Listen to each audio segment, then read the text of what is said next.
여러분, 50년이나 된 물류회사가 갑자기 친환경 에너지 사업에 뛰어든다. 상상이 가시나요? 오늘 우리가 살펴볼 기업? 바로 KTC가 그 흥미로운 도전을 시작했습니다. 겉보기엔 그냥 평범한 물류회사인데 그 속을 들여다보면 어쩌면 미래를 뒤바꿀지도 모르는 엄청난 계획이 숨어 있을 수 있다는 거죠. 자, 그래서 오늘의 핵심 질문이 바로 이겁니다. 50년 된 물류회사가 정말 친환경 에너지의 미래를 이끌 수 있을까요?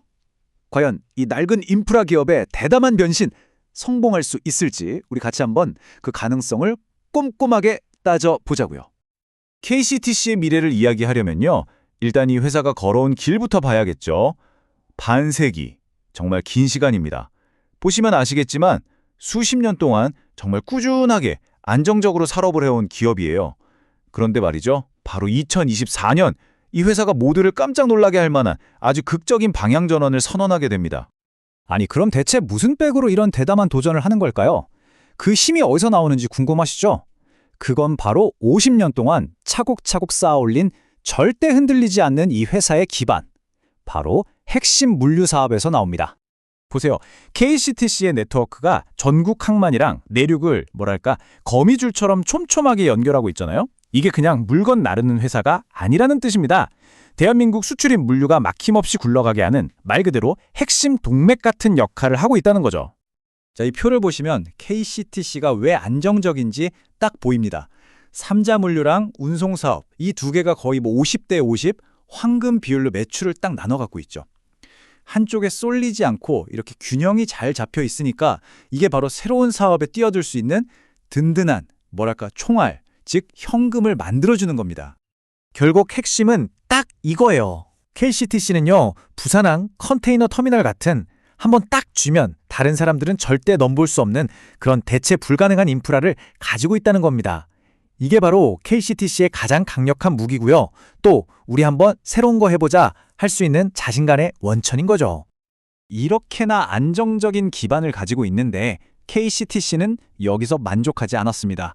모두의 예상을 완전히 뒤엎는 정말 깜짝 놀랄 만한 한 수를 두죠. 그게 뭐냐? 바로 회사의 DNA 자체를 바꿔버릴 수도 있는 친환경 에너지로의 전환입니다. 이건 우리는 더 이상 박스나 나르는 회사가 아니다 라는 선언이나 마찬가지예요. 이제 KCTC는 자기들이 가진 그 막강한 물류 역량을 총동원해서 저 넓은 바다 위에 거대한 풍력발전소를 짓는 미래 에너지 사업의 핵심 플레이어가 되겠다고 나선 겁니다. 이게 그냥 저거 좋아 보이네 하고 뛰어든 게 절대 아닙니다. 이 로드맵을 한번 보세요. 얼마나 치밀하게 준비했는지 알 수 있죠?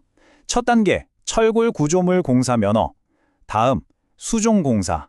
그리고 마지막으로는 거대한 풍력 터빈을 그냥 옮기는 것뿐만 아니라 설치까지 직접 하겠다. 이렇게 한 단계 한 단계 밟아가면서 훨씬 더 돈이 되는 고부가가치 시장으로 들어가고 있는 거죠. 왜 이런 결정을 했는지 이 그림 하나로 설명이 끝납니다. 기존의 화물 사업은요, 솔직히 말해서 너도 나도 뛰어드는 레드오션이잖아요. 경쟁은 엄청 치열하고 남는 건 별로 없는 거죠. 근데 이 특수 풍력 물류는 어떻습니까? 아무나 못 들어와요. 기술도 있어야 되고 장비도 있어야 되고 한마디로 진입장벽이 아주 높은 블루오션인 겁니다. 자, 그럼 이렇게 엄청난 잠재력을 품고 있는데 과연 시장, 그러니까 주가는 이걸 알아주고 있을까요? 지금부터는 숫자를 한번 들여다보겠습니다. 시장이 KTC를 어떻게 보고 있는지, 혹시 우리가 미처 발견하지 못한 보석 같은 건 아닌지 같이 확인해 보시죠. 바로 이 숫자입니다. 0.64배. KCT는 지금 너무 싸다, 심각하게 저평가되어 있다는 주장의 모든 게 이 숫자 하나에 다 담겨 있다고 해도 과언이 아니에요. 근데 이게 대체 무슨 뜻일까요? PBR, 우리말로 주가 순자산 비율이라고 하는데요. 개념은 아주 간단합니다. 그냥 이런 질문이라고 생각하시면 돼요. 만약에 이 회사가 지금 당장 문 닫고 가진 자산을 싹 다 판다면 얼마일까? 그 금액보다 지금 주가가 싼가 비싼가? 이걸 보는 거예요. 이게 얼마나 낮은 건지 감이 잘 안 오시면 우리나라 대표 물류 기업인 CJ 대한통운이랑 비교해보면 확 와닿습니다. 시장이 KCTC의 자산 가치를 경쟁사보다도 훨씬 싸게 거의 40%나 세일해서 보고 있다는 뜻이에요. 왜 그럴까요? 어쩌면 시장이 아직 KCTC의 이 새로운 에너지 사업 잠재력을 전혀 눈치채지 못하고 있다는 신호일 수도 있습니다. 바로 이 지점이 KCTC에 투자해야 한다는 주장의 핵심입니다. 뭐냐면 일단 회사가 가진 자산 가치보다도 훨씬 싼 값에 안정적인 본업을 사는 거예요. 그리고 거기에 덤으로 친환경 에너지라는 어마어마한 미래 성장 가능성을 거의 공짜로 가져오는 셈이라는 거죠. 하지만 세상에 좋은 이야기만 있을 순 없겠죠. 모든 투자에는 동전의 양면처럼 반드시 위험이 따릅니다. 그럼 KCTC가 가진 함정 혹은 리스크는 뭘까요? 가장 먼저 나오는 얘기가 바로 전환사채, CB 오버행이라는 건데요. 말이 좀 어렵죠? 쉽게 말해서 나중에 주식으로 변신할 수 있는 예비 주식들이 너무 많다는 거예요. 이게 만약 한꺼번에 주식으로 바뀌면 시장의 주식이 확 풀리면서 내가 가진 주식의 가치가 떨어질 수 있다는 걱정이죠. KCTC가 넘어야 할 산이 이것뿐만은 아닙니다. 방금 말씀드린 주식 물량 부담도 있고요.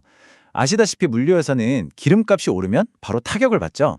또 세계 경기가 안 좋아지면 당연히 물동량이 줄어들 거고요. 그리고 가장 중요한 거, 이 새로운 풍력 에너지 사업. 아직 시작 단계잖아요. 정말 성공할 수 있을지는 아무도 모른다는 그런 리스크도 분명히 있습니다. 자, 지금까지 살펴본 좋은 점과 나쁜 점, 이 모든 걸 종합해보면 결국 KCTC는 이 한 문장으로 정리할 수 있습니다. 예전에는 그냥 안정적이지만 성장은 좀 밋밋한 가치주였다면 이제는 위험 부담은 있지만 한번 터지면 엄청나게 성장할 수 있는 에너지 인프라 성장주로 변신하려는 바로 그 갈림길, 그 변곡점에 서 있다는 겁니다. 결국 마지막 질문은 이거 하나로 모아집니다. 여러분은 KCT가 50년 동안 내려온 이 튼튼한 닷에 주목하시겠습니까? 아니면 이 낡은 거인이 이제 막 올라타려는 저 거대한 친환경 에너지라는 파도를 보시겠습니까? 바로 그 판단에 이 회사의 미래가 달려 있을 겁니다.